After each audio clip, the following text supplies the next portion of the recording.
ब्रह्मपुर नामक गांव में एक पाखंडी बाबा का आश्रम होता है। उस गांव के सभी लोगों का बाबा पर बड़ा विश्वास था। वो अपनी परेशानियों का हल ढूंढने या झाड़ फूक करवाने बाबा के पास जाते थे।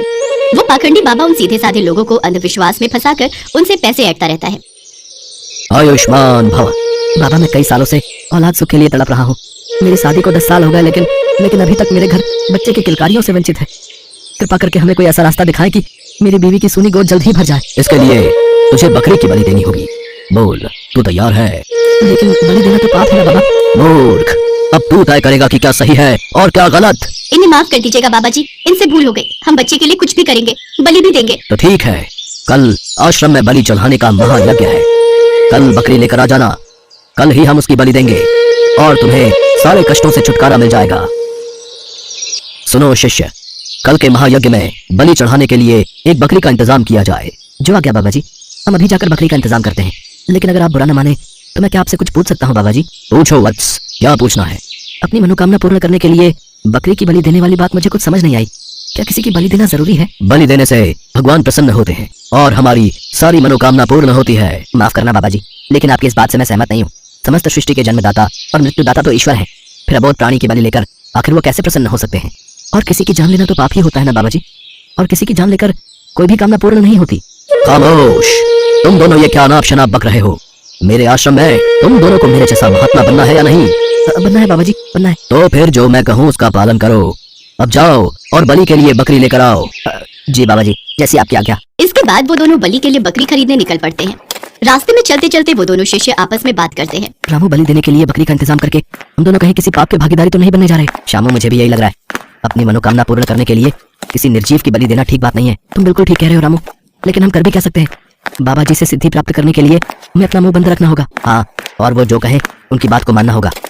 कुछ ही देर बाद वो दोनों शिष्य बात करते हुए देनदार के घर पहुंच जाते हैं। उस घर के बाहर कुछ बकरियां बंधी हुई होती हैं। उन दोनों शिष्यों को आता देख काली और गोरी बकरी आपस में बात करने लगती हैं। देखो झुमरी, वहाँ देख, हमें खरीदने कौन आ रहा है? हमें नहीं, सिर्फ मुझे। ये साधु मुझे खरीदने आ रहे हैं क्योंकि मैं तुझसे ज्यादा सुंदर भी हूँ और तंदुरुस्त भी। वो सब तो ठीक है, लेकिन ये दोनों साधु तुम्हें खरीद के करेंगे क्या? वो मुझे अपने आश्रम में ले जाकर मेरी खूब सेवा पानी करेंगे। हर रोज मुझे ताजा ताजा हरा हरा चारा खिलाएंगे, मेरे साथ खेलेंगे, मेरा ध्यान रखेंगे और फिर मैं भी इन्हें ढेर सारा ताजा ताजा दूध दूंगी। अरे वाह, फिर तो बड़ी ही किस्मत वाली बकरी होगी वो, जिसे ये साधु बाबा अपने साथ ले जाएंगे। हाँ, और वो खुशकिस्मत बकरी मैं ही हूँ, देख लेना तुम। वो मुझे ही अपने साथ लेकर जाएंगे। हाँ, उन दोनों बकरियों को तो यही लग रहा था कि ये दोनों साधु बाबा है और उन्हें खरीद कर आश्रम में ही ले जाएगा, मगर वो इस बात से बिल्कुल अनजान थी कि ये पाखंडी बाबा के दो शिष्य थे और वो तो बकरी बलि देने के लिए लेकर जाने वाले हैं। फिर वो दोनों शिष्य देनदार लखन से मिलते हैं। बाबा जी की जय। पाए लागू महाराज। कहिए महाराज, आज यहाँ कैसे आना हुआ? दरअसल बात यह है, बाबा जी ने हमें यहाँ एक बकरी खरीदने के लिए भेजा हुआ है, मगर बकरी सुंदर होने के साथ साथ तंदुरुस्त भी होनी चाहिए। सुना तुमने काली बकरी? उन्हें खूबसूरत और तंदुरुस्त बकरी की ही तलाश है और वो तो बस मैं हूँ। तब तो महाराज आप मेरी वो गोरी बकरी ले जाइए, वो खूबसूरत भी है और तंदुरुस्त भी है। देखा, मैं ना कहती थी कि वो मुझे ही ले जाएंगे। यार, तू तो सच में बड़ी ही किस्मत वाली है। वो तो मैं हूँ ही। ये लीजिए आपकी बकरी के पैसे। शुक्रिया महाराज। माफ करना महाराज, मैं एक बात बताना तो भूल ही गया। यह बकरी हर रोज 8 किलो दूध देती है। अरे हमें इससे क्या करना? यह बकरी हमें दूध के लिए थोड़ी ना चाहिए, बल्कि इसका इस्तेमाल तो हम बलि चढ़ाने के लिए करेंगे। कल सुबह तक तो ये बकरी भगवान को प्यारी हो जाएगी। ये बात सुनते ही मानो गोरी बकरी के पैरों तले जमीन खिसक जाती है। बकरी की आंखों में आंसू आ जाते हैं। माफ करना बहन, मुझे अपनी तंदुरुस्ती और खूबसूरती पर बहुत ही घमंड था, मगर मैं ये नहीं जानती थी कि मेरी यही खूबी मेरी मौत का कारण बन जाएगी। ये लीजिए महाराज आपकी अमानत, आपकी बकरी। कुछ ही देर में वो दोनों बकरी को लेकर बाबा जी के आश्रम में पहुंच जाते हैं। बाबा जी की जय। बाबा, हम ये बकरी ले आए। अब कल सुबह ही तुम इस बकरी को स्नान करवाकर बलि के लिए हाजिर करना। आज इस बकरी का आखिरी दिन है। ये बात सोचकर ही मुझे रात भर नींद नहीं आई, लेकिन हम कर भी क्या सकते हैं? बाबा जी का हुक्म टाल भी तो नहीं सकते ना। दोनों की बातें बकरी बड़े ध्यान से सुनती है और ये जानकर कि बाबा जी के शिष्य उसकी बलि देने के खिलाफ है, उसकी जान में जान आई। चुपचाप मौत को गले लगाने से अच्छा है कि एक बार उससे डटकर मुकाबला किया जाए। बकरी को नहलाने के बाद जैसे ही वो दोनों बकरी को आश्रम की ओर लेकर चलते हैं, तभी रास्ते में बकरी ने उनसे कहा, आप दोनों की बातें सुनकर मुझे ऐसा लगा कि आप दोनों भले इंसान हो, इसलिए मैंने सोचा कि मरने से पहले आप दोनों से एक बात साझा करके ही मरूं। अच्छा, वो क्या बात है? मैं जानती हूँ कि आज मेरी बलि देकर मुझे मार दिया जाएगा, लेकिन फिर भी मैं आज बहुत खुश हूँ। अच्छा, लेकिन वो क्यों? क्योंकि मुझे तुम्हारे उस बाबा जी पर हंसी आ रही है। बकरी को पहले हंसता और फिर रोते हुए देखकर दोनों को आश्चर्य हुआ। तभी पहले शिष्य ने बकरी से पूछा, सुनो बकरी, आज तुम्हें मार दिया जाएगा, ये जानते हुए भी तुम पहले हंसने लगी और फिर अचानक ही तुम रोने लगी। ये बात हमें कुछ समझ नहीं आई। बताओ तो, तुमने आखिर ऐसा क्यों किया? ये एक राज की बात है और मेरी मौत के बाद तुम्हें इस बात का पता चल जाएगा। बाबा जी आज एक अजीब घटना घटी। कैसी घटना? ये बकरी आज आप पर जोर जोर से पहले तो हंसने लगी, इसकी इतनी जुर्रत, ये मुझ पर हंसी, फिर जोर जोर से रोने लगी। रोने लगी? और जब हमने उससे इसके बारे में पूछा तो उसने कहा कि ये एक राज की बात है। राज की बात? कैसी राज की बात? वो तो इसने नहीं बताया बाबा जी। ए बकरी, जल्दी से बता, वो कौन सी राज की बात है? आपको मेरी बलि देनी है तो शौक से दीजिए। ए बकरी, हंस क्यों रही है? जल्दी बता। सच्चाई सुन पाओगे बाबा। मौत मेरे सामने खड़ी है लेकिन फिर भी मैं हंस रही हूँ। इसकी सबसे बड़ी वजह है मेरी बलि। जैसे ही तुम मेरी बलि दोगे तो मैं श्राप से मुक्त हो जाऊंगी। कैसा श्राप? और रो किस लिए रही थी? पिछले जन्म में मैंने एक बकरी की बलि चढ़ाई थी। तब भगवान ने मुझसे नाराज होकर मुझे बकरी बनने की सजा दी थी।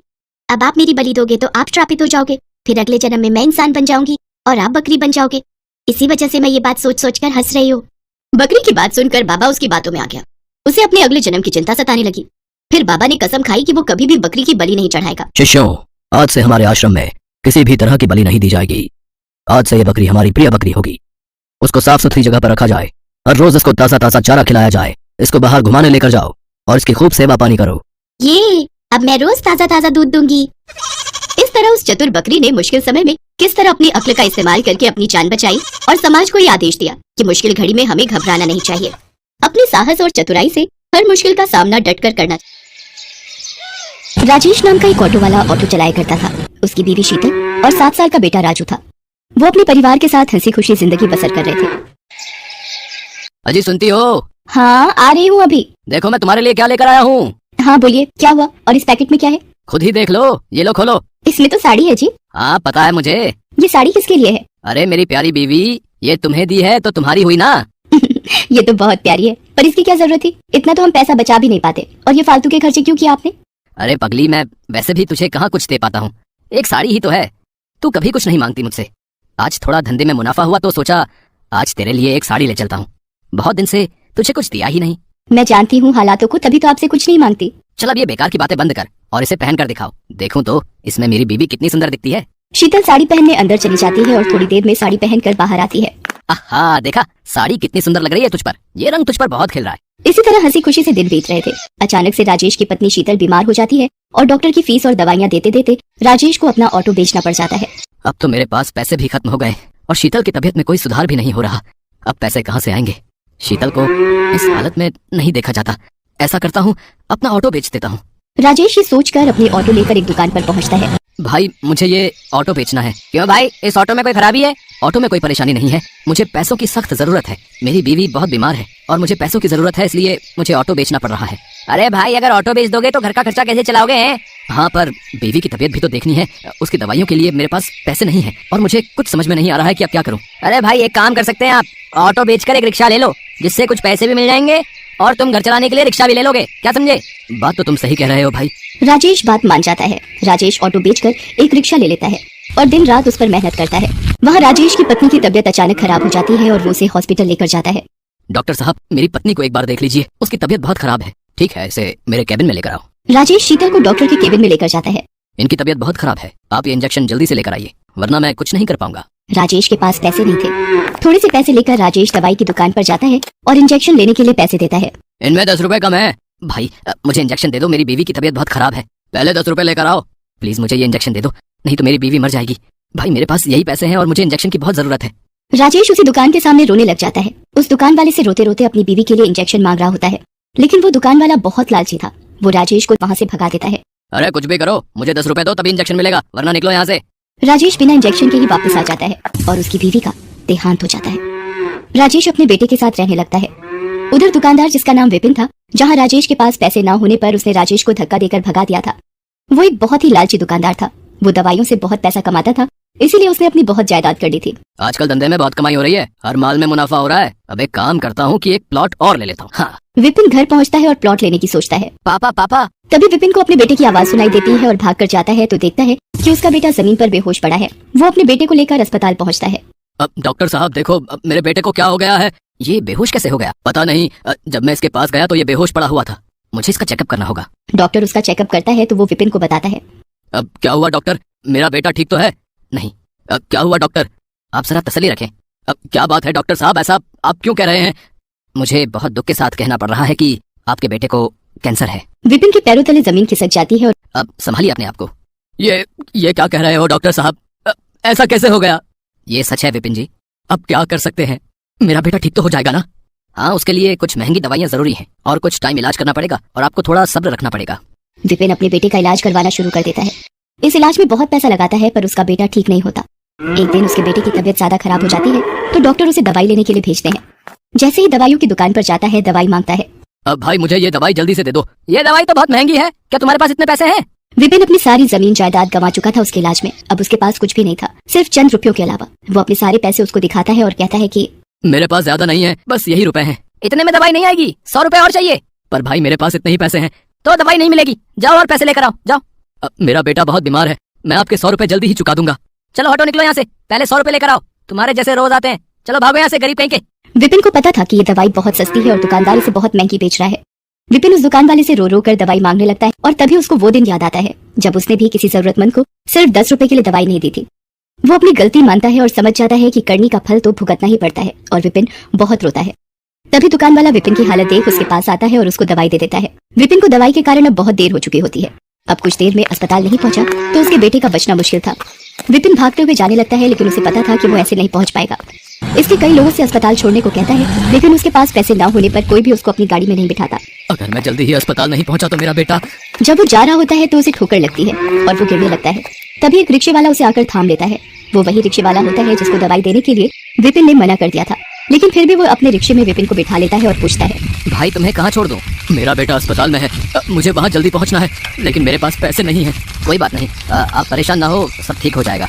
मैं आपको वहाँ बिना पैसों के छोड़ दूंगा। विपिन बैठे बैठे बस अपने किए पर पछता रहा होता है। उसका लालच उसके सामने आ रहा था। वो अपने किए पर बहुत पछता रहा था पर समय निकल चुका था। मैंने दूसरों का बहुत दिल दुखाया है और शायद इसीलिए आज मेरी ये हालत है। इसी वजह से मुझे आज ये दिन देखना पड़ रहा है। मैंने न जाने कितनों को दवाई नहीं दी कुछ पैसों के लिए, और आज मैं भी वहीं खड़ा हूँ। आज मेरे पास भी पैसे नहीं है और दवाई की जरूरत है। सबको ऐसा ही महसूस होता होगा जैसा कि मैं लाचार महसूस कर रहा था। विपिन हॉस्पिटल पहुंचता है और वहां जाकर दवाई डॉक्टर को दे देता है। वहां उसके बेटे की तबीयत और खराब हो रही होती है। ये सब उससे देखा नहीं जाता और उसकी आंखों से आंसुओं की धारा निकल पड़ती है। तभी उसको भगवान की मूर्ति दिखाई पड़ती है। भगवान, मेरे कर्मों की सजा मेरे बच्चे को मत दो। जो सजा देनी है मुझे दे दो, पर मेरे बच्चे को बख्श दो।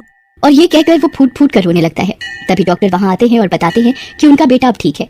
विपिन राहत की सांस लेता है और उसके कुछ समय बाद विपिन का बेटा ठीक होकर घर आ जाता है।